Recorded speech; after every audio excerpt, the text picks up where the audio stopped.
it's interesting to note that the cancer cure came out of his migraines. He tried everything. And finally, he ran across one article, sort of an obscure little journal in Europe, that mentioned a lady whose migraine headaches had improved when she changed her diet. Diet? You never heard anything about diet. Mind you, this was at the beginning of last century, between roughly 1900 and 1910. So he lived in Germany, and at the time, of course, in Germany, there were always apples. Apples were available in all seasons. So he decided he would eat apples, nothing but.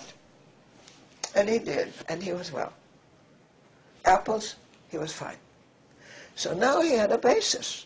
Then he would add one thing after another to see what else he could eat. So very soon he developed what he called his migraine diet. So if and when patients came to him complaining of migraine headaches, he would cautiously tell them, look, migraine is supposed to be incurable. All the books say so. I had migraines.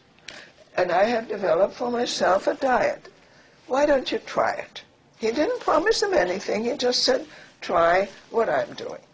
One day a patient comes back to him, had complained of migraines. My father had given him the migraine diet. And he said, look, Dr. Gerson, my migraines have disappeared, but I also had skin tuberculosis, lupus vulgaris. And that too is gone. So my father said, no. Lupus is an incurable disease. That must have been something else.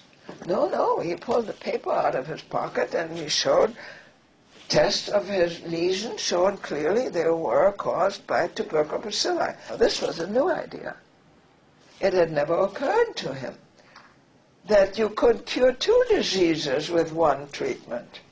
But the important thing, when he was working with these tuberculosis patients in the clinic that he had been given in Berlin, he found something most fascinating.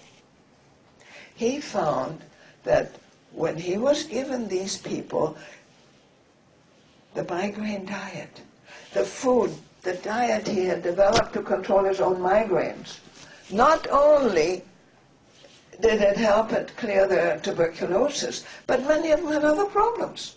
He realized that it was no longer curing a disease, not even treating a disease. He was helping the body to restore itself and to heal itself. And when they heal, everything heals. It's all the same chronic degenerative disease. And I'm going to give you something now that you won't hear or find anywhere else. The basic underlying problem of all chronic degenerative disease was actually pointed at by Otto Warburg, who got the Nobel Prize in 1931 in Germany. And he found that malignant tissue that he was working with in the laboratory did not use oxygen. Normal tissue works on oxygen. It oxidizes for energy. It went into a whole different metabolism called the fermentative metabolism. With this fermentative energy, when the cells, when the tissues no longer use oxygen, they go into a lower lifestyle called the fermentative metabolism or glucolysis. And the cell can only do one thing with that. Grow and split and grow and split and grow and split and grow and split. What's that? Cancer. Okay, so where does all this come from?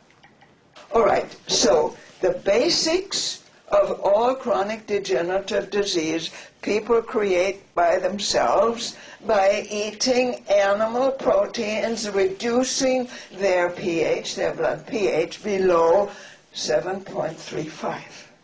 Then, in order to even keep you alive, first of all, when the blood goes down into acidity, it's now impossible, it's unable to carry enough oxygen. But when the blood goes into fermentative metabolism, I just told you, that's cancer. The tissues can only split and start and grow and split and grow and split. Now, most of you know my age. We are boasting my age. I'm 87. Okay? I don't have osteoporosis because I don't drink milk. It's milk causes osteoporosis. Osteoporosis is caused by animal proteins which cause acidity in the bloodstream, lower the pH from 7.35 to the average American has a blood pH of 6.8, which predisposes you to every kind of chronic disease. It doesn't matter what you call it. I don't have arthritis. I don't have osteoporosis, I don't have high blood pressure, I don't have cholesterol problems, I don't take hormones, I don't take drugs. I don't need them. I don't have a doctor. Oh yeah, well, the doctor's a friend of mine. I don't have a personal doctor. What would I do with a doctor? Teach him Gerson therapy. That's better. Okay.